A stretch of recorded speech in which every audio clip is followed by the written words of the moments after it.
Dom Casmurro. Contei a anedota aos meus amigos da cidade e de graça vieram me chamar assim. Alguns em bilhetes. Casmurro, vai jantar à minha casa esta noite. Dom Casmurro, vou ao teatro, gostaria de ir comigo? Mas, meu caro ouvinte, não consulte dicionários. Casmurro não está no sentido que eles lhe dão, mas vulgo um homem calado e metido consigo. Olá, eu sou a Gabi Cesso e você já pode pegar o seu chá, o seu tererê, a sua água, o seu leite, enfim, a sua bebida favorita, porque hoje a gente vai conversar sobre a obra mais polêmica do Brasil, Dom Casmurro, de Machado de Assis.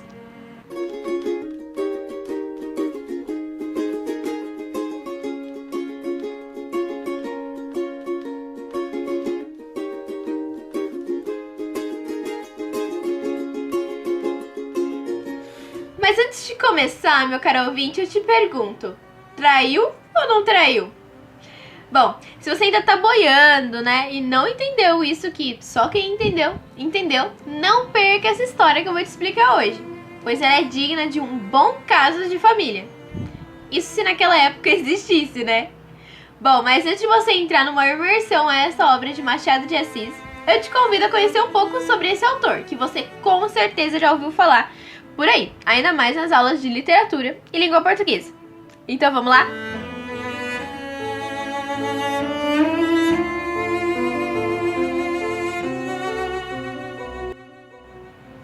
Joaquim Maria Machado de Assis.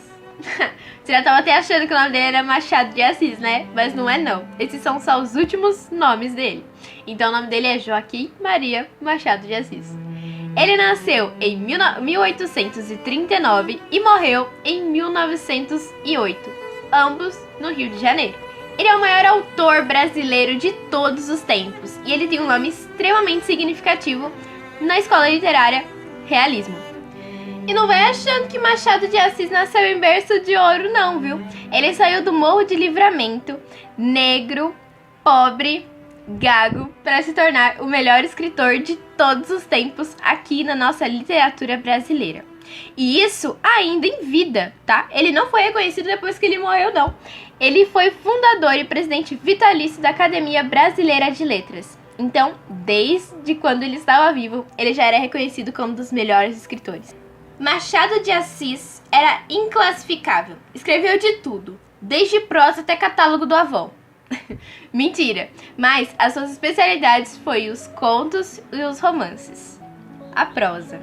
Hoje em dia nós classificamos a vida de Machado em duas fases machadianas. A primeira é a fase do romantismo de Machado de Assis. Uma das suas obras que marcou esse momento foi a sua obra Ressurreição.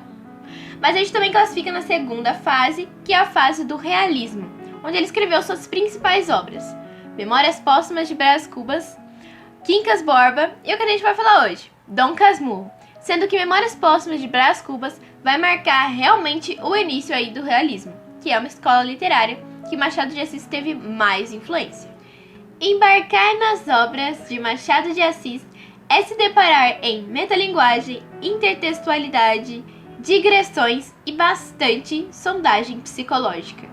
Machado de Assis ele foi muito objetivo, diferente de todos os outros escritores do romantismo, que preferiam frases mais longas, histórias mais longas.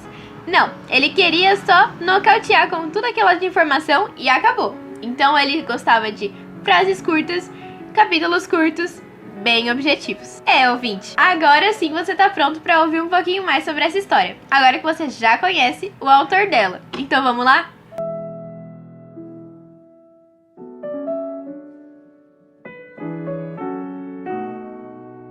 Dom Casmurro é um livro escrito em primeira pessoa, onde narra a história de Bento Santiago, que mais tarde vai ser chamado de Dom Casmurro. Pois é, eles são a mesma pessoa, tá?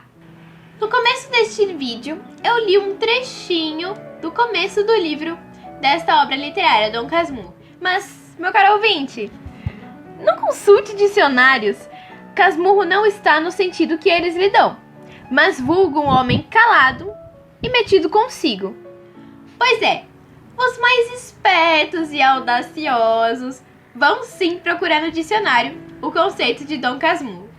E agora eu vou ler para vocês realmente o conceito do que é essa palavra. Disse de um indivíduo teimoso, obstinado, cabeçudo. Disse de um indivíduo fechado em si mesmo, ensimesmado e sorumbático. Bom, mas agora continuando.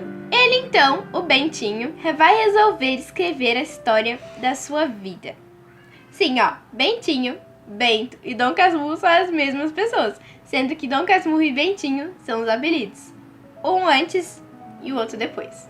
Bento é de família rica e ele vive com a sua mãe, o seu tio, a sua tia e o agregado José Dias.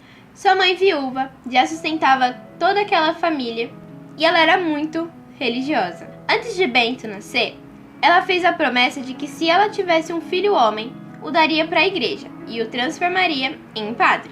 E como dito feito, Bento de fato vai ingressar no seminário ainda adolescente. Todavia, essa não era a vontade de Bentinho, já que ele sempre foi apaixonado por sua amiga de infância, Capitu, que é descrita como muito esperta, a menina dos olhos de ressaca, em todo momento no livro.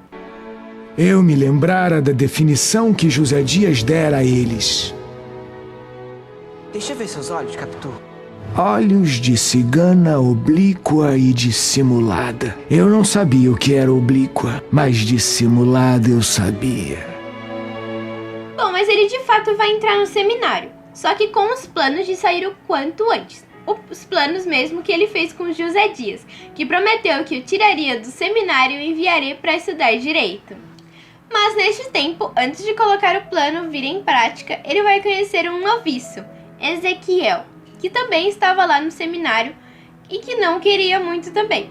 Ele todo momento vai descrever Ezequiel como um menino esperto, maduro, aquele rapaz assim, muito top. E o plano, minha gente, vai dar certo sim. Ele vai conseguir sair do seminário junto com Ezequiel e vai estudar as leis fora da cidade. E quando ele volta, ele já está adulto e ele se casa com Capitu. E Ezequiel se casa com a amiga de Capitu, a Sancha. E então eles viram amigos e parte da família mesmo. De Sancha e Ezequiel vai nascer uma menininha, uma filha, que vai ser chamada de Capitu, em homenagem à sua amiga Capitu. E depois, Capitu e Bentinho vão conseguir ter um filho também. Um filho homem, que vai ser chamado de Ezequiel, em homenagem ao amigo também. Homem, deixa lá. Deus os dará quando quiser. E se não der nenhum, é porque os quer para si. Melhor será que fiquem no céu. Um filho. Uma criança é o complemento natural da vida. O que acontece é que o menino tem muito o hábito de imitar outras pessoas. E Bentinho vai começar a o achar extremamente parecido com seu amigo Ezequiel.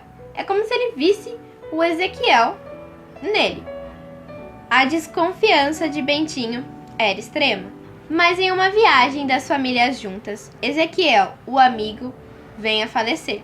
A história complica, a desconfiança aumenta e Bentinho vai ter ainda mais desconfiança a partir do velório, onde ele vai ter inclusive delírios.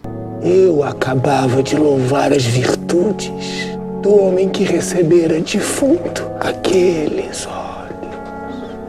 Ele vai revelar tudo a Capitu, que vai negar toda a história, mas já era tarde porque Bentinho já estava decidido no que ia fazer.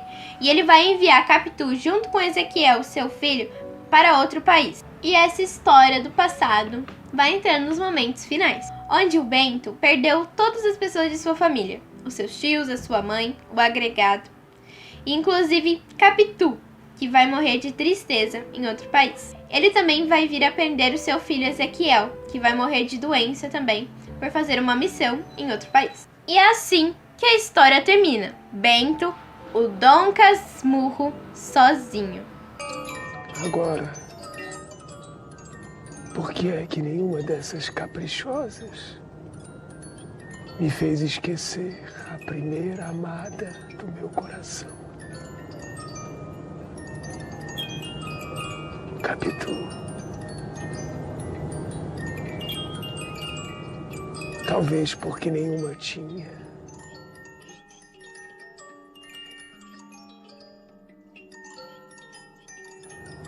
Os olhos de ressaca, nem os de cigana oblíqua e dissimulada.